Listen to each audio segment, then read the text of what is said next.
唔可以唔提嘅就係我哋迪勤懷斯啦。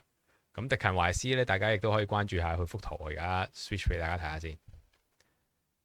咁可以話係一個全能嘅戰士。只有足球台。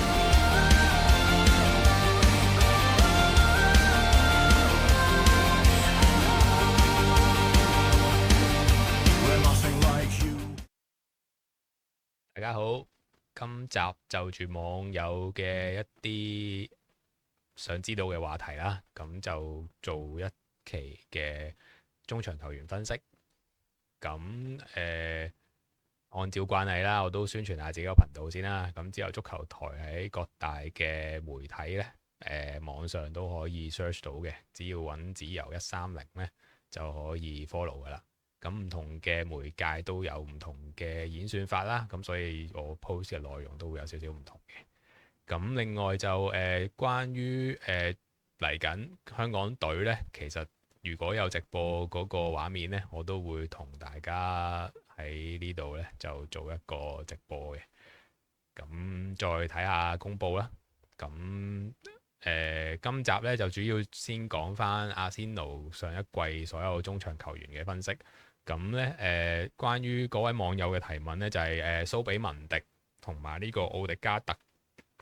係咪有少少疊位，或者蘇比文迪嗰個作用究竟係咪唔係好顯著呢？等等。咁就住呢啲系列嘅回答呢，咁希望今集都可以有一個可以做到出嚟嘅共識啦。咁先睇下關於一個嘅數據先。咁我哋呢先唔睇蘇比文迪住，我哋先睇呢個史基利先，因為講到明中場球員分析啊嘛，咁梗係要講下呢個季後期嘅關鍵球員啦，就係史基利。咁其實呢，佢踢嘅時間唔多，790分鐘。咁你見到嗰個所有佢嘅一個數據都係圍繞住防務啊，防守上嘅一個重擔呢，其實去到季尾嘅時候呢，就落喺呢個史基利嘅身上啦。咁其一就係因為輪換啦，其二亦都阿迪達呢將佢擺咗喺一個防中嘅位置，咁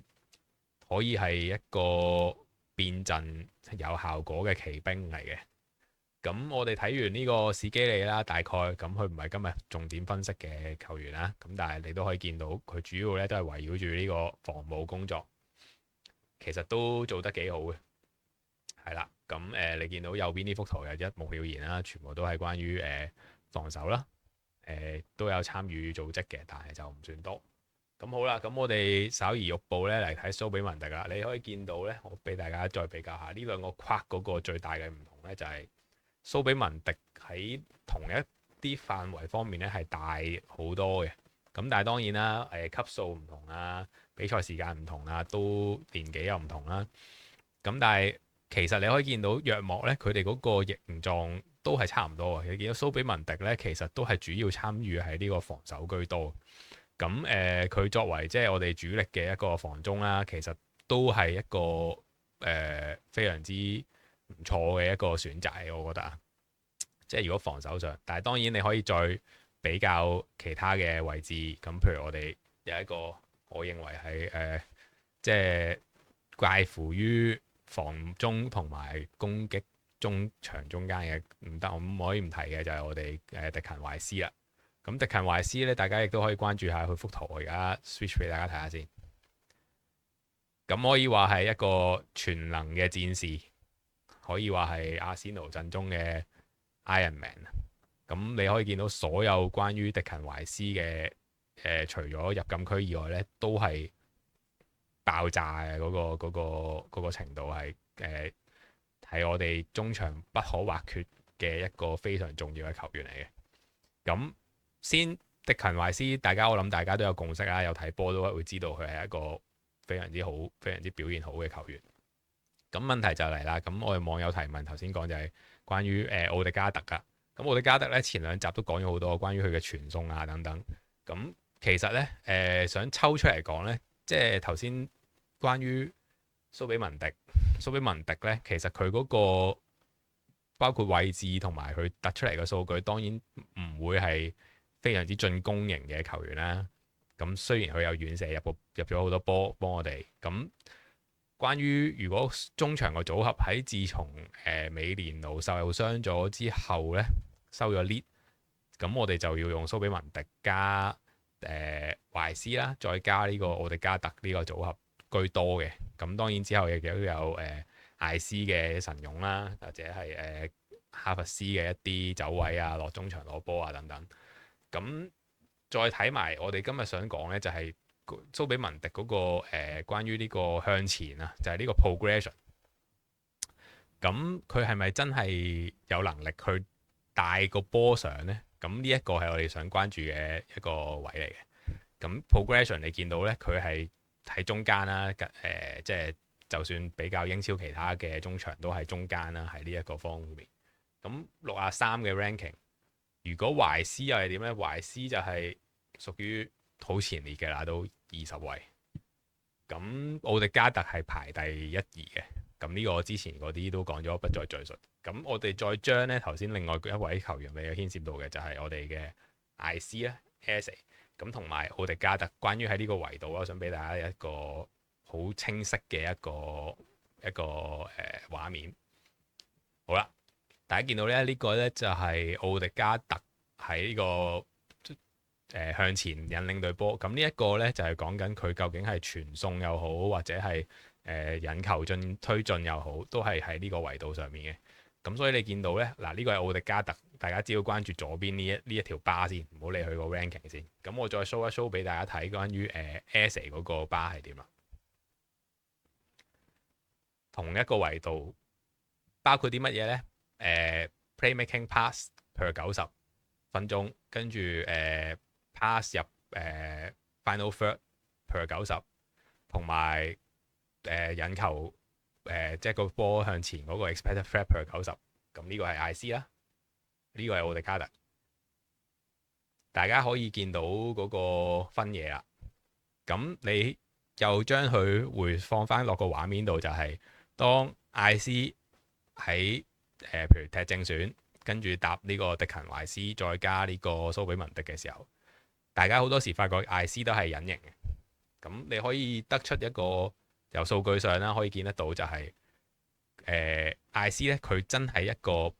box 入邊入波為主嘅球員，提供我哋禁區威脅度嘅球員。而奧迪加特咧，佢真係一個串連性好強嘅球員，亦都講唔再重複佢嗰個射門當然係低啦，入球亦都低啦。咁所以就要睇好睇個組合啦。咁我哋如果將佢回顧翻成個賽季嘅時候呢，艾斯俾我哋嘅當然係興奮啦，因為入球嘛。咁但係有好多人呢都會批評奧迪加特係咪喺度叫做控住個波，每下拖延下或者上下腳。但係你又幻想下，因為足球呢，佢唔係淨係得進攻噶嘛。佢要有一個尤其是阿仙奴啦，其實係一個我哋叫做後場嘅 build up 嘅一個情況啦。咁如果我哋用翻數據嚟睇呢，頭先講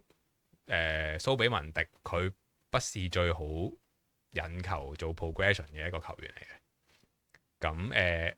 迪勤懷斯當然係啦。咁但係喺第三個中場中嘅一個選擇入邊呢，其實奧迪加特係。我認為咧，如果佢傷患係正常嘅話，冇傷患咧，可以係一個，即係你話阿迪達俾佢踢60分鐘、70分鐘，其實係非常之好嘅一個安排嘅。因為你後期你如果你換入艾斯又好，或者其他嘅調動都好，今日先講中場球員啦，其實係一個有節奏嘅轉換啦，再加上視乎嗰個比賽嗰個因素，究竟你係需要多啲嘅控球又好，還是做一啲需要進擊或者射門又好。咁當然中場中呢，其實喺成個球隊個位置係一個好緊要嘅位置，但係你亦都唔可能靠中場中嘅球員呢去改變一個戰局。佢哋嘅作用呢，最主要呢都係維持一個球賽嗰個平衡啦，或者執行教練嗰個理念或者戰術，因為佢哋係理應上咧係一個核心嘅位置嚟嘅，喺成個球場入邊，佢哋可以前後左右去都可以。咁所以喺我哋阿仙奴中場球員分析呢一集呢，咁我想即係帶出一點呢，就係雖然有時你會見到奧迪加特可能落後攞咗波，扯後咗，跟住前面可能就冇人做組織，咁但係你都要明白咧，足球又係需要有呢一個咁嘅人去串聯，尤其是現代嘅足球呢，如果你係俾人踢高位壓迫嘅時候呢，咁你幻想一下兩個中堅俾人握住咗，咁對面亦都知道點樣去壓迫你，咁好多時呢，你就需要一個第三人嘅出現啦。咁蘇比文迪當然更接近，譬如拉亞或者係其他人啦喺後場。咁但係佢有冇嗰個引球推進嗰個能力呢？或者叫做向前嗰個能力呢？其實喺數據方面呢，其實你見到係普通嘅啫。咁但係奧迪加特呢，佢就真係做到呢樣嘢啦。咁所以你話如果我哋嘅戰術係喺後場組織嘅話，奧迪加特呢一定係一個非常之重要嘅人物嚟嘅。但係如果你相對嚟講，我哋係踢長波，可能由拉亞直接揾約基利斯等等呢，咁可能就會係艾斯會好啲啦。咁但係有幾多場係咁樣呢？我唔能夠做一個好準確嘅一個回顧啊，喺而家呢個 moment。但係我想帶出嘅就係對於中場球員嗰個組合問題呢，喺出年或者係有傷患嘅情況下呢，究竟係點樣配搭呢？咁其實亦都牽涉到喺球場上其他人嘅位置，譬如包括呢個左右翼鋒啦，同埋左右後衞啦。再加上我哋嗰個面對每一個陣容、每一個對手嘅時候嘅一個部署安排啦，所以係一個綜合嘅考慮嚟嘅。咁我覺得有即係可能會覺得係史基利係一個好嘅騎兵，咁但係亦都要睇嗰個上陣時間。我相信呢出年呢，史基利係繼續有得上陣，同埋會做得比今年更加好嘅，因為去到季尾嘅時候，其實已經見得到阿迪達咧係想去做一個防守居多嘅一個運作，咁亦都俾蘇比文迪休息啦，係啦，蘇比文迪其實當係奧迪加特有喺度嘅時候咧，其實更加需要咧就係保護懷斯上前咗身後，同埋奧迪加特做唔到嘅一個防務嘅工作嗰個問題。咁所以你話史基利其實佢係有技術，亦都有嗰個意識去做攔截啦，當然佢仲要時間成長嘅。咁但係呢一個呢，我亦都想帶出一個呢，就係正正可能係因為咁嘅原因呢，阿迪達呢就係需要排一個好防守性嘅一個四人防線嘅組合。因為如果佢唔係將四人防線縮得咁後，唔係 overlap 進攻嘅話呢，其實好大機會呢後防會產生好多空位。咁係當然唔係佢作為一個前列嘅領頭羊想見到嘅嘢啦，係啦。咁所以呢，點樣平衡成件事去扼殺對面嘅一個進攻呢？咁亦都係正正係今年我哋做得好嘅地方呢，就係安排一個屏障。咁其他嘅事務，譬如話引球進擊啊，究竟係推進又好，或者係入禁區艾斯入攞去射門又好，其實呢啲呢對即係今年嘅阿仙奴嚟講呢，其實都係一個叫做我可以咁講係少少叫 bonus 嘅嘢嚟嘅。首先你要穩住咗中場先，咁穩住咗中場嗰個你要睇翻球員嘅特性呢，你要穩定咗個後防先。咁再之後再乘機睇下有冇機會運用前場嘅個人能力去做一啲入球或者靠死球又好，點都好。咁最關鍵呢，就係喺季中呢，就係美連奴受傷。咁呢一個呢，其實會成個導致咗成個戰術有一個好根本性嘅轉變。咁今集呢，就冇講到美連奴嘅，咁因為都成大半個球季下半季都唔係好關佢事。咁所以上半季嘅表現亦都係非常之出色啦，咁所以就冇將佢加入嚟嘅，但係反而就回顧嘅時候咧，想加入史基利，因為史基利係一個大家都有眼可見嘅騎兵啊嘛。咁希望咧嚟緊啦，嗱將來咧我預告啦，就係如果你哋見得到有啲咩嘅關於想問嘅問題，咁我盡量咧就通過呢個數據分析呢一個節目呢，就同大家做少少解答或者深入少少啦，係啊。咁我盡量都唔想做到咁複雜，所以喺唔同嘅節目嘅時候，我就會做唔同嘅東西啦。咁我相信數據分析呢一個節目呢，其實都係我諗坊間都好少有，所以